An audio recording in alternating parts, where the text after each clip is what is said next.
고독한 산책자의 몽상. 저자 장자크 루소.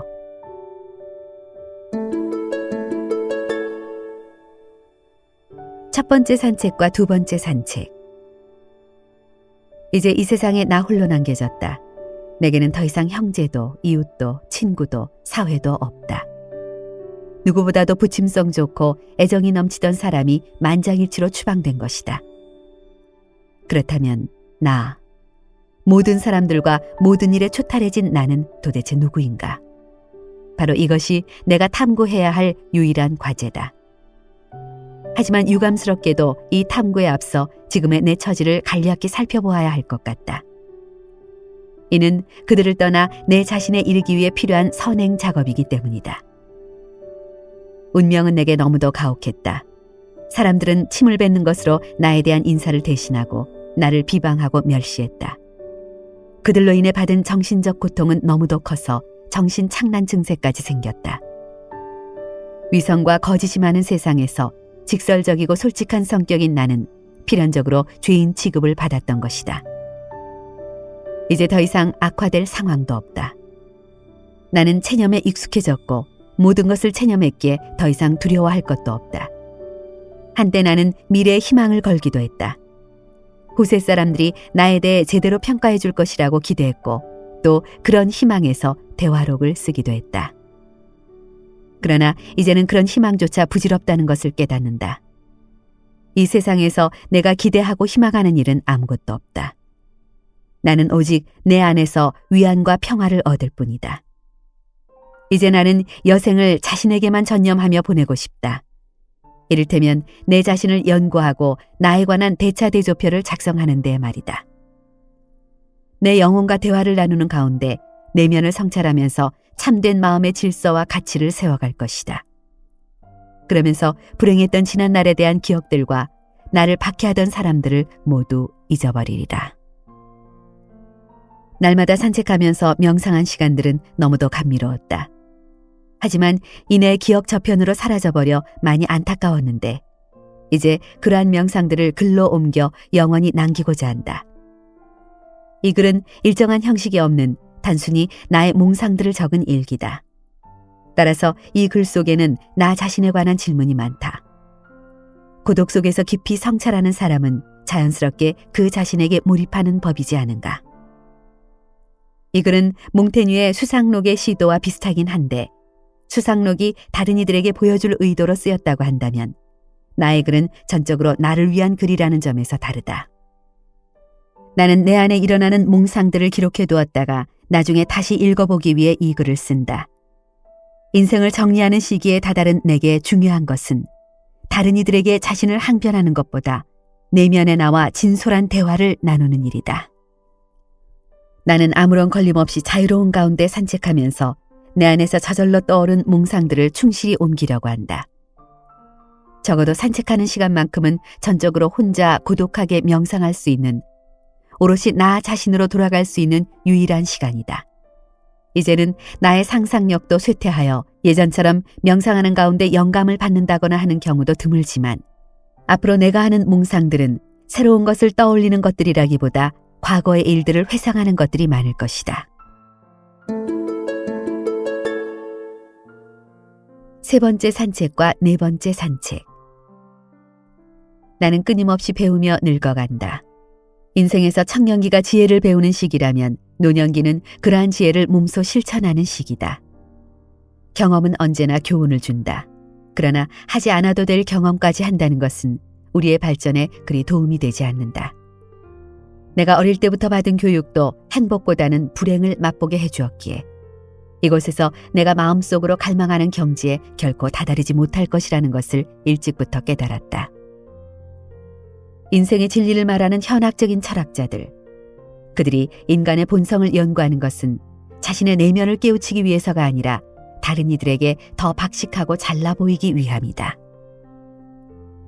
그런 그들과는 달리 천성적으로 논쟁하기를 싫어하고 그럴 재간도 없던 나는 진정한 진리라는 것은 설득력 있는 논리로 포장된 말이 아니라 내적인 성찰을 바탕으로 자신을 찾는 과정 속에 저절로 얻어지는 것이라고 생각했다. 나는 오직 나 자신을 알기 위해 학문을 탐구했다. 진정한 진리는 머리와 이성으로만이 아니라 가슴으로 받아들이고 침묵을 통해 더욱 다져져야 한다. 내가 평생을 두고 삶의 원칙으로 삼아온 것도 불멸의 본성과 이 세계의 구조, 그리고 이 세계를 지배하는 물리적 질서 사이의 조화였다. 이성적인 논리가 아니라 내적인 숙고와 깊은 성찰을 통해 인간의 내면 세계와 외부 세계를 포괄하는 원리를 발견했다. 이러한 숙고와 그것을 통해 얻은 결론은 나를 기다리던 운명을 준비하고 받아들이도록, 그리고 그 운명을 극복할 수 있도록 하늘이 내게 암시해 준 것처럼 보인다.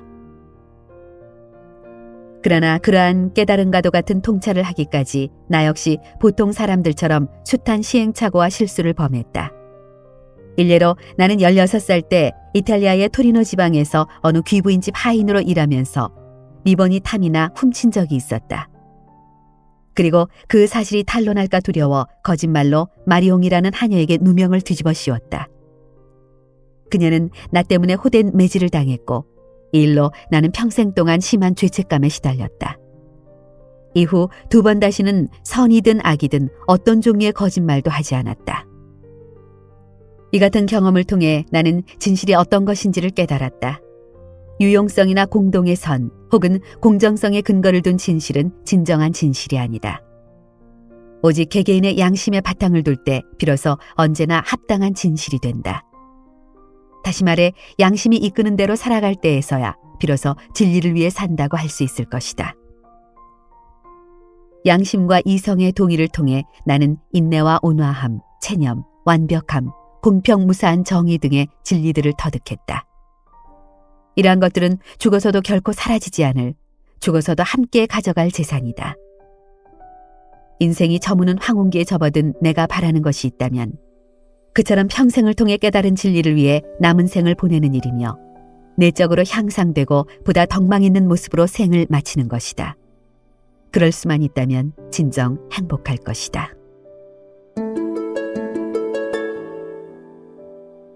다섯 번째 산책과 여섯 번째 산책. 나는 내 존재를 우주 전체로까지 확장시키고 싶다. 내가 살았던 곳들 중 가장 행복했던 곳을 하나 들라면 나는 단연코 스위스 비엔 호숫가에 있는 성 베드로 섬을 꼽겠다.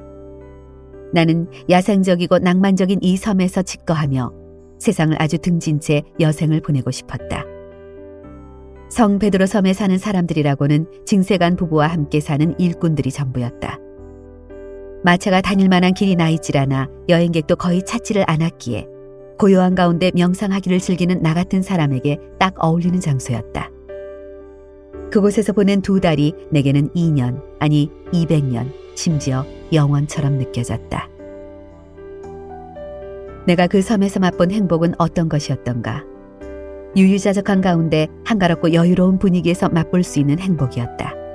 나는 산과들로 자유롭게 다니며 좋아하는 식물 채집을 마음껏 했고 발길 닿는 대로 산책하며 섬 주변을 둘러보곤 했다.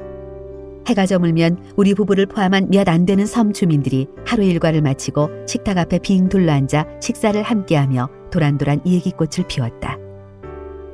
간혹 식사 시간이 너무 길어지고 또 나를 반기기라도 하듯 볕이 좋은 날에는 나는 오래 앉아 기다릴 수 없었다.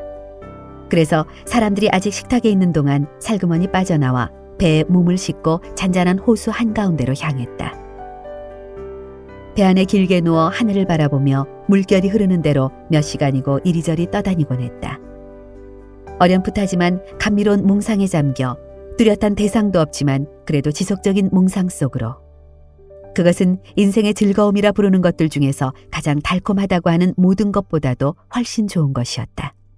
우리가 이 지상에서 맛보는 행복은 어떠한가? 나는 지상에 지속되는 행복이 있다고 믿지 않는다. 우리가 맛보는 행복들이란 모두 일시적이고 순간적인 것일 뿐이다. 진정한 행복은 시간에 아무런 영향을 받지 않는, 채워야 할 어떤 공허감이 없는, 만족스럽고 완전하며 충만한 행복이어야 한다. 내가 성 베드로 섬에서 맛보았던 행복이 바로 그런 것이었다. 물결의 흐름에 몸을 맡긴 채 배 안에 누워 혹은 파도 일렁이는 호숫가나 졸졸 흐르는 시냇가에 앉아 몽상에 잠겨 있을 때, 홀로 신처럼 충분한 존재가 되어 오직 나 자신만을 느끼며 행복감에 잠겼다. 사람들의 편견과는 달리 나는 천성이 착하고 동정심도 많은 편이라 남을 돕기를 좋아한다. 세인은 나를 두고 친자식들을 모두 고아원으로 보낸 몰인정한 아버지라 비난하지만 선행에 대해서라면 나는 누구에게도 뒤지지 않는 사람이다. 나는 무엇보다도 자유를 소중히 여긴다. 자유를 기준으로 할 때 비로소 나의 행동들도 제대로 선하다는 평가를 받게 되리라. 자유란 원하는 것을 하는 데 있는 것이 아니라 원치 않는 것을 하지 않는 데 있다고 생각한다. 물론 내가 선한 일을 별로 하지 않았다는 것은 인정한다.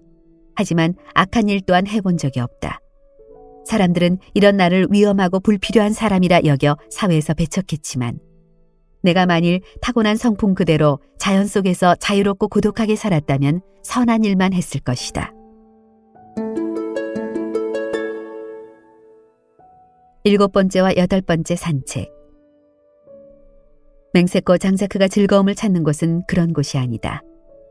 찬란히 빛나는 꽃들, 목초지의 갖가지 빛깔들, 시원한 그늘, 시냇물, 작은 숲과 초목들이여 내게로 와 그처럼 끔찍한 대상들로 더럽혀진 내 상상력을 정화시켜다오. 나는 식물 채집에 각별한 취미를 갖고 있다. 식물 채집은 60이 넘은 나이에도 여전히 즐길 수 있는 즐거운 소일거리이다. 게다가 광물이나 동물과 비교해 볼 때 식물은 내 성향과도 꼭 들어맞는다. 광물을 수집하고 연구하기 위해서는 고되고 힘든 실험은 물론 많은 돈과 시간을 소비해야 하고 심지어 건강에도 해롭다. 동물은 해부하고 가두고 관찰해야 하는데 내 노쇠한 체력과 성격상 그 일은 도저히 맞지 않는다. 내가 식물학에 애착을 갖는 것은 거기에 따르는 부수적 생각들 때문이다. 그런 생각들의 사슬이 내 상상 속에서 그것을 만족시켜주는 온갖 사고들을 불러낸다. 초원, 물, 숲, 고독, 특히 그 안에서 찾을 수 있는 휴식과 평화. 이 모든 것들은 그런 사슬로 인해 내 기억 속에서 끊임없이 되살아난다. 그 사슬은 내 친절과 애정에 대한 사람들의 보답 때문에 겪었던 박해, 증오, 멸시, 모욕 등 온갖 고통을 잊게 해준다. 그 사슬은 그 옛날 내가 함께 살았던 소박하고 선량한 사람들이 살던 평화로운 곳으로 나를 데려다준다. 식물학은 나처럼 한가롭고도 게으른 은둔자에게 어울리는 연구다. 예민한 감수성과 상상력을 지닌 나에게 한가롭고 고요한 가운데 열정을 만끽하고 그러면서도 행복하고 감미로운 삶을 살도록 해주는 것으로 식물만한 것은 없다. 게다가 박해하고 멸시하는 사람들의 시선을 피해 마음 편히 쉴 수 있는 곳, 그리고 고독을 느낄수록 그런 자신을 위로해주는 곳은 오직 자연뿐이지 않던가. 나는 어떤 누구보다도 심한 역경과 불행의 깊은 시면을 맛보았고 사람들이 파놓은 함정에 빠져 분노와 격분 속에 정신 착란까지 맛보았다. 하지만 역경은 우리를 자신에게로 돌아가도록 이끈다. 그 누구보다도 예민한 나는 미동도 하지 않은 채 내가 처한 상황을 응시했다. 어떻게 해서 그런 불행이 일어났는지, 그렇게 오랜 번민과 절망을 겪은 후 마침내 나는 평온과 행복을 되찾았다. 이제껏 온 힘을 다해 붙잡고자 애썼던 것들을 다 떨쳐버리고 오직 나 자신만을 응시하자 비로소 마음의 평화가 찾아왔다. 나는 내 영혼을 성찰함으로써 밖으로 향했던 마음을 안으로 향하게 하면서 비로소 영혼의 평화와 지복에 가까운 행복을 되찾았다. 다시 말해 내가 원래 속했던 자연으로 되돌아가자 비로소 편견과 이기심으로 얼룩진 세상의 굴레에서 벗어날 수 있었다. 다른 누구의 방해 없이 식물을 채집하거나 산책하면서 고독한 몽상에 잠겨 자신과 대화를 나누는 일은 바로 우리의 영혼을 살피는 일이다. 몽상을 통해 저절로 일어나는 내적인 변화를 조용히 관조하며 자신을 들여다보는 동안 내 영혼이 상상의 나래를 펴고 마치 우주를 떠도는 것 같은 지상에서는 전혀 맛볼 수 없는 즐거움을 맛보곤 한다. 그런 지극히 행복한 순간에 나는 비로소 바깥 세상의 온갖 고통에서 벗어나 영혼의 자유를 느낀다. 생각은 우리를 피곤하고 우울하게 만들지만 몽상은 우리에게 휴식과 즐거움을 주고 지고의 순수한 행복을 맛보게 한다. 이는 자연과 더불어 살며 한가롭고 유유자적한 삶을 사는 사람들만이 누릴 수 있는 행복이다.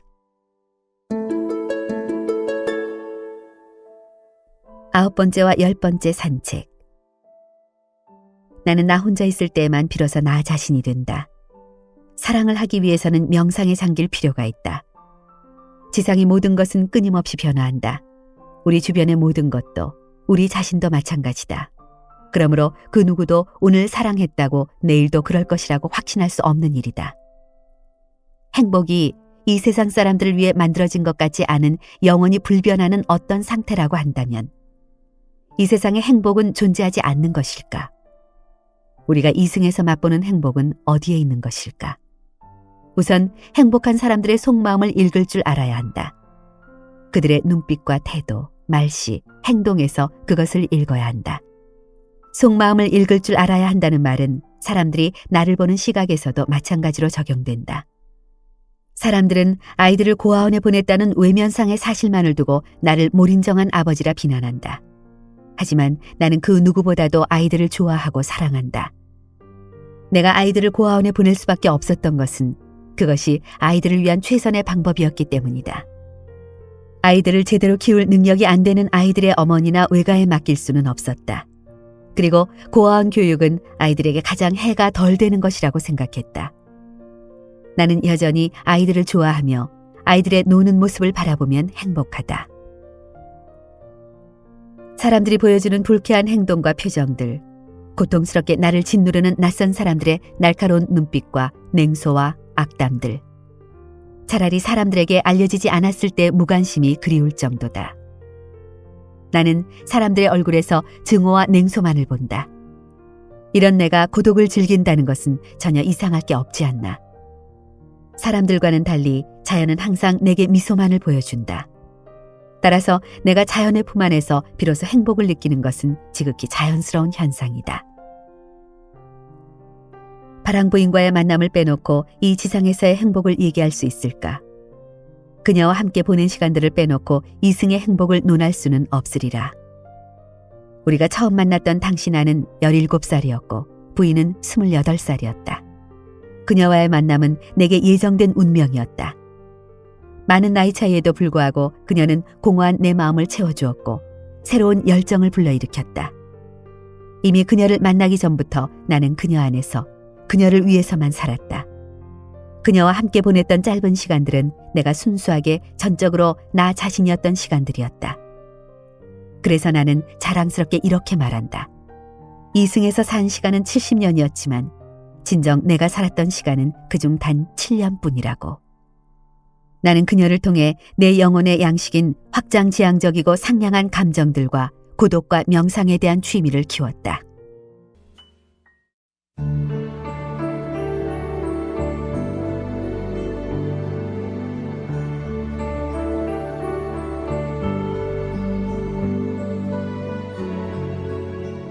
지금까지 장자클루소의 고독한 산책자의 몽상을 낭독해드렸습니다.